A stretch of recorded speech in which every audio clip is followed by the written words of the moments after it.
Hello again, everyone, and welcome to Unit 3. In Unit 1, we defined authentic assessments and how to design them. In Unit 2, we discussed how authentic assessments can be used to create a positive environment where students are less tempted to engage in academic dishonesty. In this unit, we're going to discuss the importance of educational values and talk about another dimension of authenticity, that is, our authentic teaching selves. Grounding our assessment practice in our authentic teaching self is an important part of respecting our cultural and personal values. The learning outcomes for Unit 3 are to examine your teaching values and begin surfacing your authentic teaching self. I'm convinced that the best way to approach authentic assessments is by first approaching the concept of authenticity in teaching and by really talking about our teaching values. Our values of equity, diversity, and creating inclusive learning environments invariably leads us to universal design for learning. And the next video will cover how authentic assessments can support UDL principles. The American Association of Higher Education developed 9 principles of good practice for student learning. And it's instructive that the 9 principles begin with educational values. I would argue that assessment both begins and ends with values. As the authors write, assessment's effective practice begins with and enacts a vision of the kinds of learning we most value for students and strive for them to achieve.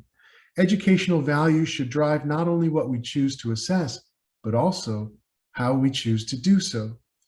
I believe the most important part of this principle is that where questions about educational mission and values are skipped over, assessment threatens to be an exercise in measuring what's easy rather than a process of improving what we really care about. Authentic assessments, as we've seen, do not measure or assess what is easy, and this is a value stance. And right now, more than ever, with the way technology is transforming human work, we cannot afford to assess what is easy. My vision for the kinds of learning that provides most value for students are tasks that have real-world relevance. This is derived from my instructional beliefs. So before we talk about how authentic assessment supports cultural diversity, we need to ground our instructional activities in the teaching self. At the root of our authentic assessments is our authentic teaching self. One of my all-time favorite articles is this one by Patricia Cranton and Ellen Carasetta and their 5-faceted model of authenticity. They studied faculty from many different disciplines and they watched them teach for 3 years. And after several interviews, they came to see 5 major facets of authenticity in teaching. The first is having a strong awareness of who we are as teachers and as people. In our book, Dr. Diane Conrad and I called these instructional beliefs. Instructional beliefs comprise our individual personalities, our preferences, our values, our ways of being in the world. Our instructional beliefs are our authentic teaching selves, where we critically question what is right for us from the literature, we develop our own personal style, and thereby we're able to communicate with students in a genuine way. The second is being aware of the characteristics and preferences of our learners and others, including how they're the same and how they might be different from our own. This is incredibly important in many learning contexts with the growth of what some are calling the inclusive, international, indigenous interface and the focus on intercultural competence. It's also important to recognize that authentic assessments as the way that they've been conceived and presented here, some people think of as a Western pedagogy. There's nothing wrong with that, but we need to be aware of that and how it can impact and operate with diverse learners in other settings and other cultures. The third element of authenticity is developing a relationship with learners that fosters our own and their ability to be genuine and open. By surfacing our authentic teaching selves and our values, we model for our students what it means to be authentic. And our authentic values will tell us the kinds of relationships we want to have with our students as their mentor, as their friend, or as their manager. All of those can be genuine and open relationships, but the type of relationship we have with our students flows from the carefully constructed boundaries we develop.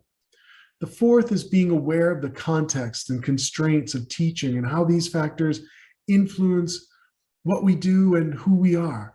Again, in authentic assessments, we come as close as possible to the real world. There are constraints, there are limitations, and it's good to acknowledge their existence and their role. Our institutional context, our state, provincial, national, institutional context, our disciplinary context, and our personal context may all place constraints upon us that influence what we're able to do. And living through the pandemic is sculpting who we are as teachers. But even within these constraints, we can find meaningful ways to be adult educators. And finally, of course, engaging in critical reflection and critical self-reflection on our teaching practice works to deepen our awareness of the assumptions we hold, and that awareness can strengthen our values. This is why I say authentic assessment begins and ends with our values.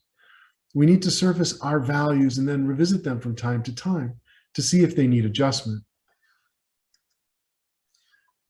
In our book, we begin chapter 3 by asking, what do you believe? We ask these questions to suggest that your personal instructional beliefs are crucial to successful teaching. We encourage instructors to ask themselves important questions about learner control and clearly express what instructors believe about assessment. I could tell you what I think you should do, and I am in part telling you that I believe authentic assessments are a learner-centered assessment practice that better honors the learner. But you will and should critically question what is right for you from the literature that suits your discipline and your style.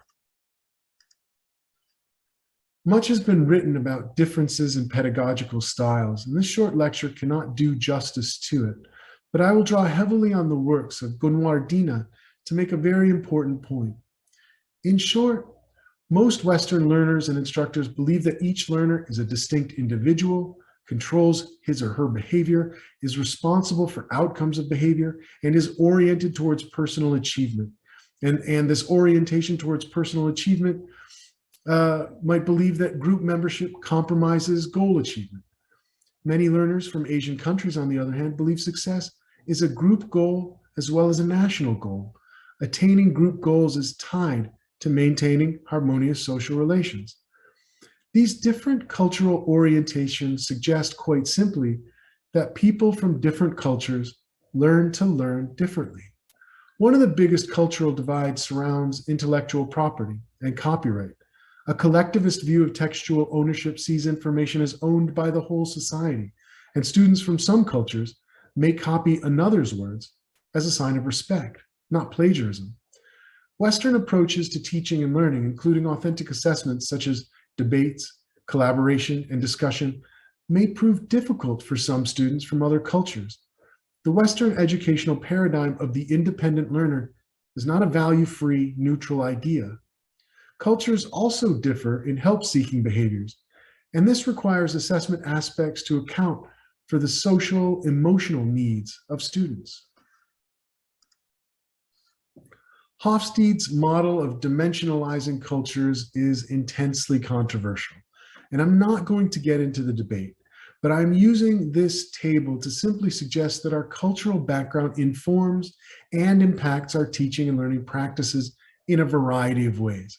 And if we aren't clear about our values and instructional beliefs and those of our students, our teaching and learning approaches, including authentic assessment, are bound to get into trouble because they won't align with the unspoken assumptions that exist at the root of how culture operates. Thank you. The learning exercise for this unit is to really talk about our values, our teaching and learning values, and how those drive our assessment practices. In our next video, we'll discuss how authentic assessments can support universal design for learning principles.